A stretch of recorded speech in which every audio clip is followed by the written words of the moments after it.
നമസ്കാരം ഗൈസ്. അപ്പോൾ നമ്മൾ ഇന്നുള്ളത് മൈസൂരാണ്. മൈസൂരിലെ തന്നെ one of the famous tourist ഡെസ്റ്റിനേഷനായ പയാണ കാർ മ്യൂസിയത്തിലാണ് ഇന്ന് നമ്മളുള്ളത്. ഇതെന്ന് വെച്ചാൽ വണ്ടിപ്രാന്തന്മാരുടെ ഒരു ലോകം കേട്ടോ ഇത്.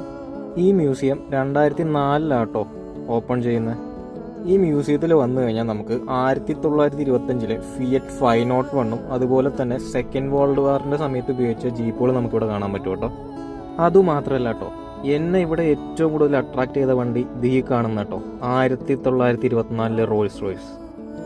ഈ 1924 റോൾസ് റോയ്സ് കാണുമ്പോൾ തന്നെ നമുക്ക് മനസ്സിലാവും കേട്ടോ, അന്നും ഇന്നും ലക്ഷറി സെഗ്മെന്റിൽ റോൾസ് റോയ്സിനെ വെല്ലാനായിട്ട് വേറൊരു വണ്ടിയില്ല കേട്ടോ.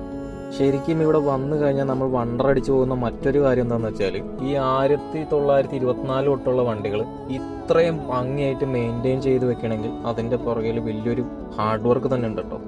ഈ വിൻറ്റേജ് വണ്ടികൾ എന്നൊക്കെ പറഞ്ഞാൽ ഒരു ക്യൂട്ടും അതുപോലെ ഭയങ്കര മസിൽ ലുക്ക് കേട്ടോ. നമ്മുടെ ഇപ്പോഴത്തെ കാറുകളെ വെച്ച് കമ്പയർ ചെയ്ത് നോക്കുകയാണെങ്കിൽ നമുക്ക് ഈ വിൻറ്റേജ് കാർ ഒരു രക്ഷയില്ല എന്ന് പറഞ്ഞിട്ടോ പറയാനായിട്ട്.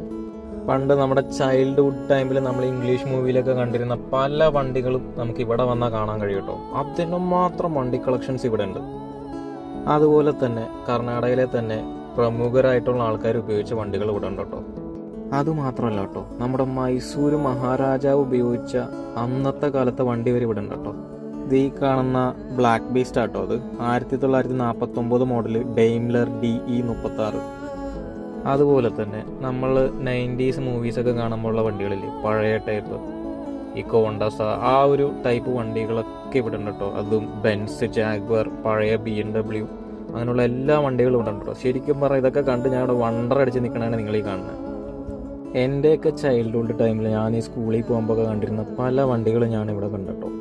അപ്പോൾ വീഡിയോ ഇഷ്ടമായ ഒന്ന് ഷെയർ ചെയ്യുക, സബ്സ്ക്രൈബ് ചെയ്യുക. അപ്പോൾ അടുത്ത വീഡിയോ കാണുമ്പോൾ ടിൽ ദെൻ ബൈ.